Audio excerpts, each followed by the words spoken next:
natin silang kalaban. Hindi Yan yung dahilan kung bakit nagkaroon ng constitution. At nagwala yung mga susunod ba to? Wala namang problema sa akin kung ikulong si Duterte, ikulong si Bato dito sa ating bansa eh. Pero hindi namin matanggap na halutong lang tayo ng banyaga.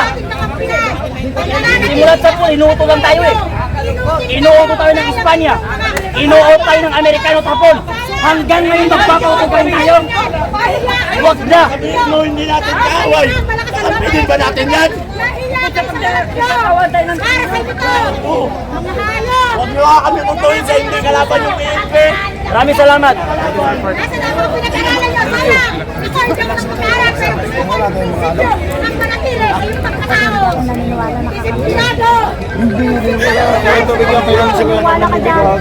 Sana pag may susunod na ma-corn beef sila na. Pasok sila. Gusto ko lang po linawin, Senator Bato, nandun po si Senator Jinggoy, Senator Robin, at po si Senator Bongo. Kasama po namin yung Sergeant at Arms. At ang paliwanag po ng Sergeant at Arms, paliwanag ni Senator Bato, yung mga kapulisan po na nandito, kasama po natin. Pinoproteksyonan ang Senado. Yun. Yung mga Marines po na pumasok, kasama rin po natin yun. Kasama ngayon na Sergeant at Arms. Alam ko na nabahala po kayo dahil nagkaputukan. Pero hindi po galing dito yun, doon po sa kabila. At dahil po yun sa proteksyon na ginagawa ng Senate Sergeant at Arms. Kasama ang mga Marines. Kaya po yung mga kapulisan natin dito, mga kakampi po natin yan.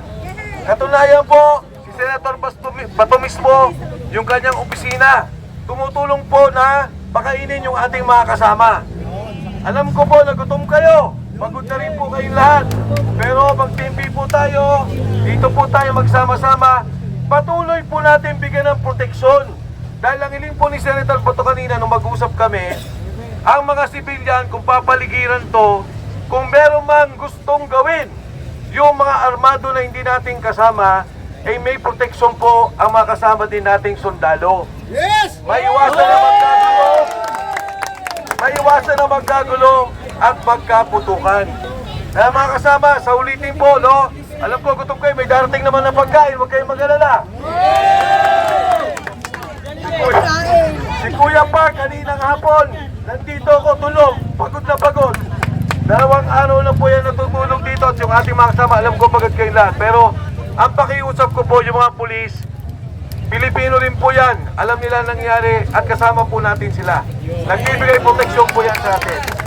Muli po, nandito tayo, hindi lamang para kay Senator Bato, hindi lamang para sa institusyon ng Senado, nandito tayo para sa ating kinabukasan, para sa Republika ng Pilipinas. Magandang gabi po. Salamat sa inyo lahat. Yan, maraming salamat, Congressman Mike Defensor! Yan, sa wakas!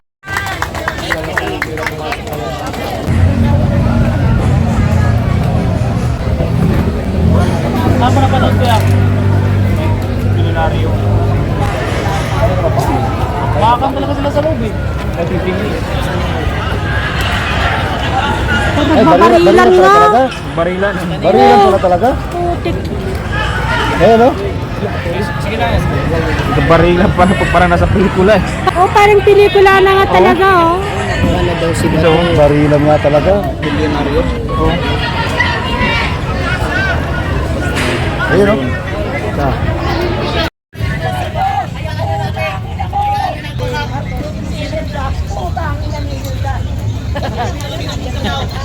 Puntahin mo dito yung leader mo, kikita mo! Papuntahin mo dito si Rene ko, hindi ikaw, gago!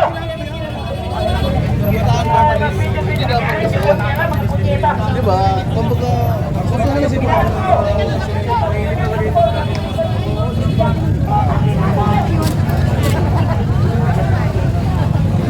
hindi kilala. Ulol. Kilala namin yung kalaban. Balik.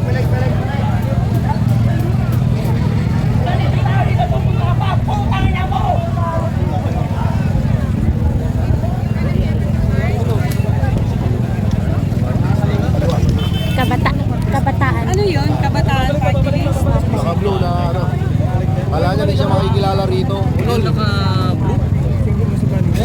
namin yung mga kalaban namin. Bumalik. Bumalik.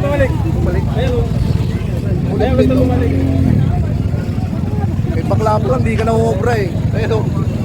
Neng! Relax lang, Neng!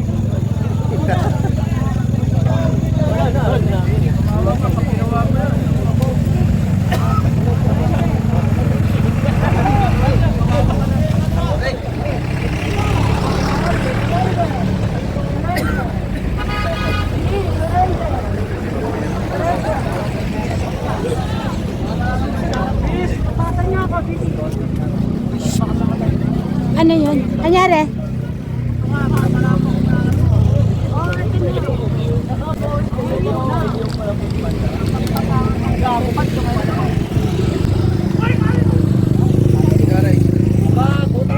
Oh, bilis, nasasama na ako. Ang ina mo, kapang gago ka.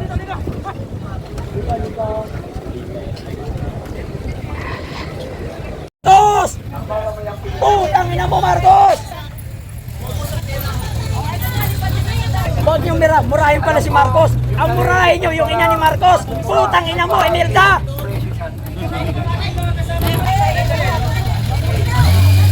Susunod kami dyan. Sino yung bike? Gardatis. So, pumasok mo sa Gardatis. Yun nga, dapat pala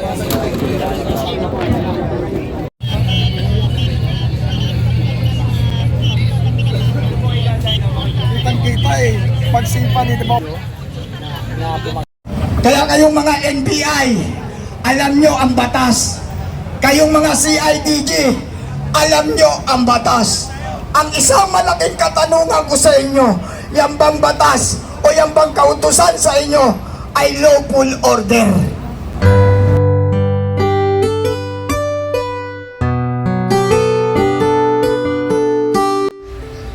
So, kanina, pumasok si John P. Cremulya. Then, after a few minutes, sumunod po si Nartates.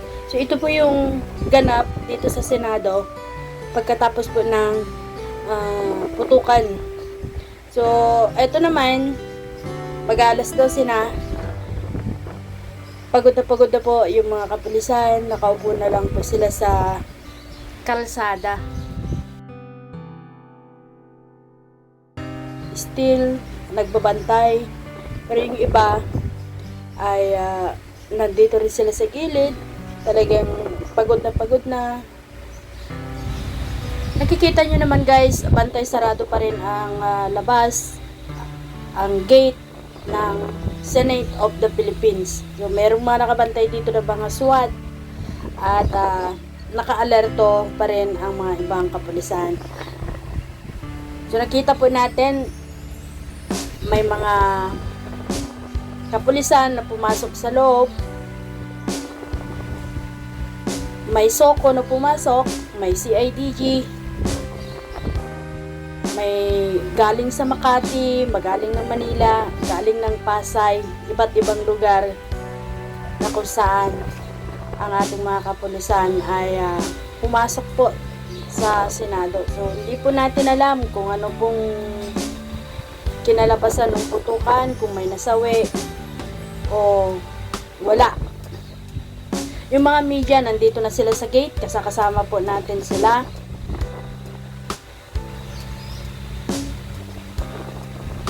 Ito po sila, no?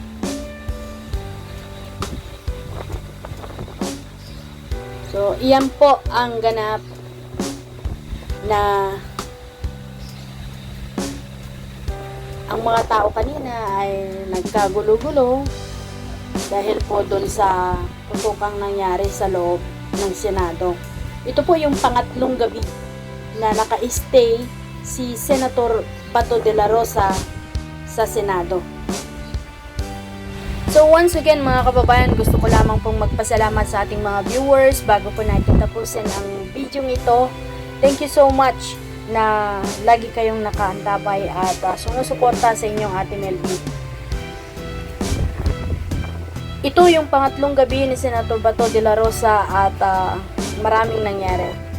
Napakagulo, ngunit nakita natin dito ang napakaraming tao na sumusuporta kay Senator Bato de la Rosa. Maraming nagmamahal na nagpupumilit na pasukin din ang loob, lalo-lalo na nung marinig nila yung putukan. Ito lamang po yung nagpapatunay na